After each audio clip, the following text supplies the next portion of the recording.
सब ताज उछाले जाएंगे, सब तख्त गिराए जाएंगे, बस नाम रहेगा। बांग्लादेश के अस्तित्व के लिए लड़ने वाले शेख मुजीबुर रहमान ने कभी सोचा नहीं होगा कि उनसे जुड़ी हर एक इमारत, विचार या लोहा लक्कड़ तक को भी धूल में मिला दिया जाएगा। अब उग्रवादियों ने ढाका की प्रतिष्ठित इमारत धानमंडी 32 का एक बड़ा हिस्सा ध्वस्त कर दिया है। ये कोई सारी इमारत नहीं, बल्कि वो जगह है जिसमें बांग्लादेश के संस्थापक शेख मुजीबुर रहमान रहते थे और यही उनकी मृत्यु हुई थी। राजनीतिक रणनीतियों से लेकर बांग्लादेश का खाका जिस इमारत में तैयार हुआ, वो उपद्रवियों की भेंट चढ़ गया। और इस घटना ने कई प्रश्नों को जन्म दे दिया कि क्या ईस्ट पाकिस्तान फिर से अस्तित्व में आ सकता है। आखिर रजीम चेंज के बाद से बांग्लादेश में पाकिस्तान का दखल भी बढ़ा है। दरअसल बुधवार 5 फरवरी की शाम को उग्रवादियों की भीड़ ने धानमंडी 32 इमारत पर हमला किया और आग लगा दी, जिसमें बंगबंधु स्मारक संग्रहालय भी था। पहले इमारत के कुछ हिस्सों को हथौड़ों और फावड़ों से तोड़ा गया और बाद में इमारत को गिराने के लिए एक खुदाई करने वाली मशीन और क्रेन को काम पर लगाया गया। आप इन तस्वीरों में देख सकते हैं कि इमारत खंडहर में बदल गई है और सैकड़ों लोग मलबे पर झुंड बनाकर खड़े हैं और दीवार पर बड़े बड़े अक्षरों में हाथ थे, थाकबो ना, नहीं रहेगा लिखा हुआ था।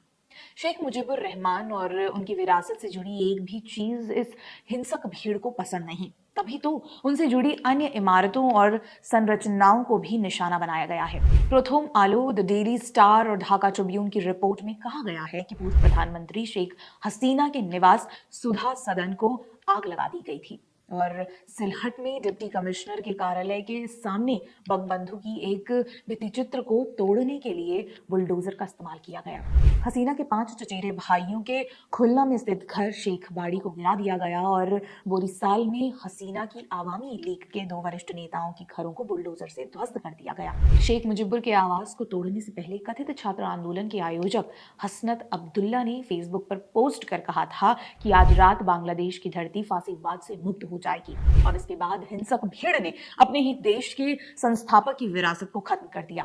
धानमंडी 32 इमारत बांग्लादेश की कहानी का सबसे बड़ा हिस्सा रही है। ये वो घर था जिसमें मुजीब 15 अगस्त 1975 तक रहे। इसके बाद सैन्य अधिकारियों के एक समूह ने उनके परिवार के अधिकांश सदस्यों के साथ उनकी हत्या कर दी। मारे गए लोगों में मुजीब का 10 वर्षीय बेटा शेख रसेल भी था। परिवार के एकमात्र सदस्य जो नरसंहार से बच गई थी वह मुजीब की बेटियां शेख हसीना और शेख रेहाना। शेख हसीना को पिछले ही साल इसी कथित छात्र आंदोलन की आड़ में उग्रवादियों ने सत्ता और देश छोड़ने पर मजबूर कर दिया और तब से बांग्लादेश दंगों की आग में सुलग रहा है। दंगों में करोड़ों की संपत्ति, अधिकार, अल्पसंख्यकों का जीवन समाप्त हो चुका है। खैर, धानमंडी 32 में मुजीब ने अपने जीवन के पिछले 1.5 दशक का अधिकांश समय इसी घर में बिताया, जब भी वे जेल में नहीं थे। ये उनका मुख्यालय था क्योंकि उन्होंने 1962 में पाकिस्तान के तत्कालीन शासक जनरल आयूब खान के खिलाफ आंदोलन का नेतृत्व किया था।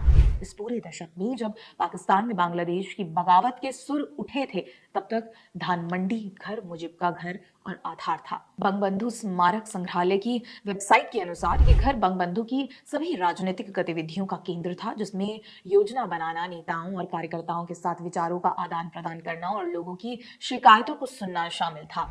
इसी घर की कॉन्फ्रेंस टेबल पर उन्होंने 7 मार्च 1971 को ढाका के रमना रेस कोर्स में 10 लाख से ज्यादा लोगों के सामने ऐतिहासिक भाषण की रूपरेखा तैयार की थी, जिसे पाकिस्तान से आजादी की अनौपचारिक घोषणा के तौर पर देखा जाता है। मुक्ति युद्ध के बाद जब बंगबंधु स्वतंत्र बांग्लादेश के राष्ट्रपति थे, तो उन्होंने सरकार चलाने के फैसले लेने के लिए अपने घर को संचालन के आधार के तौर पर इस्तेमाल किया।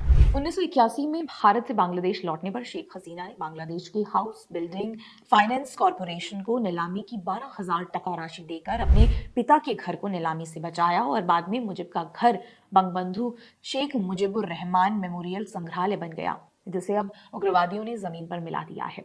इसी उग्रवादी भीड़ ने जब शेख हसीना आवास पर हमला कर बांग्लादेश में रजीम चेंज किया था, तो सबसे पहले मुजीबुर रहमान की प्रतिमा गिरा दी गई थी। ये कह सकते हैं कि बांग्लादेश अपने वर्तमान हालत में बिना किसी इतिहास के खड़ा है, या कहीं कि इसके इतिहास को मिटाने के लिए उग्रवादी इमारत दर इमारत गिराने में लगे हैं।